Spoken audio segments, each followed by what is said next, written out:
po mga kababayan mo, sir. This is John, the Filipino channel lang yung pong lingkod. So today is August 20 or 8, 2026 at tayo ngayon ay papunta dyan yan sa may Banahaw Street, Barangay 139, Tondo, Manila. At dadalhin po natin yan sa may SM Mall of Asia, Barangay 76, Pasay. Okay, so magbabalik po tayo mamaya konti po pag nakuha na po natin sila. Disclaimer lamang po, ang content po natin ay kalsada at hindi ang passenger, kaya naman saka sakali man po na may marinig kayo mga pangalan ng lugar, pangalan ng tao, pangalan ng organization sa government of private man yan, ay wala pong kinalaman ng channel na ito at wala pong pinapatungkulan. Lahat po ng pinag-uusapan dito ay pawang dito lamang po yan sa loob at wala pong pinapatungkulan sa labas. Magbabalik po tayo mamaya konti pag nakuha na po natin sila. Dumating ako, Kapitan Andoy na ito. Ang ganyan, Kapitan pa. Nakakatago mga kapuso. Ibang klase. But anyway, ganoon talaga buhay eh. Ito yung estudyante pa nun, nag-aaral pa ito, lumaging makasama ko. Upang umaga, ano ba tayo ng programa? Ako na. Sobrang tagal. Sobrang tagal na nakalimutan ko na kung ano yung programa ko at tayo ng But anyway, ganun talaga. In 80 meters, turn left onto T.R. Shaw Street. Akalain mong makasama ko rin ngayon si Kapitan Andoy. Mula ngayon, araw na ito. In 40 meters, turn left. Kala, nagbansag naman sa iyo ng Kapitan at nagbigay ng ranggo na yun, patay na rin. Si Kaka Eli Cruz Ramirez ang nagbigay dito ng ranggo na Kapitan.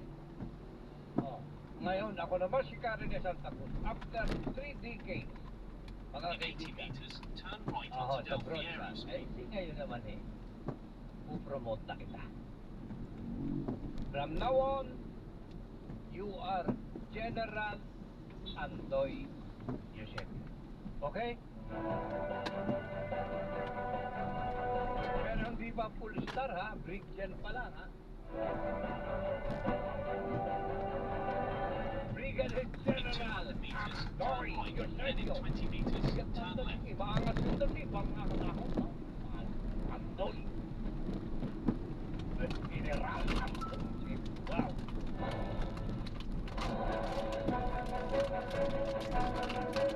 Natawanan ka ni Erika ng Marawoy, Lipa. Natawanan kayo ko bakit tayo yata pumayag na ikaw ay maging general. Payagan mo na, yan. In 80 meters, turn right. Narito ang mga balitang pumunok sa Big Time Balita sa nakalipas na isang linggo. Doon sa hindi mga nakarinig, aray. Lunes, noong ika-3 ng Agosto ay nakapanayam ng Big Time Balita si Police Lieutenant Elias Tumakit III, In 10 Hepe meters, ng turn Traffic left onto Sector 3 Bannerman ng Street. Quezon City Police District. May kinalaman po ito doon sa nag-viral na aksidente kung saan ay isang 12 anyos na lalaki ang nakaladkad ng isang pick-up truck na tumakas matapos ang insidente sa Barangay E. Rodriguez sa Quezon City.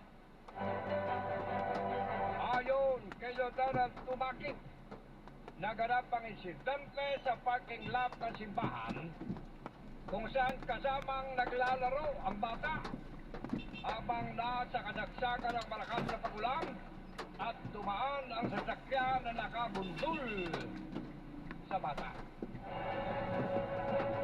Sumuko naman niya agad ang driver ng sasakyan matapos ang aksidente at umamin, hindi raw napansin ang bata dahil sa lakas ng ulan. Ay nagkasundo naman yung driver at ang pamilya ng biktima na huwag na ituloy ang asunto. Ay di siguro nag-ariglo na lang. Wala, hindi naman pwede ang ariglo ang pakiusapan.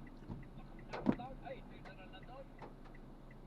Siyempre pagkakanya ay kausap na pera.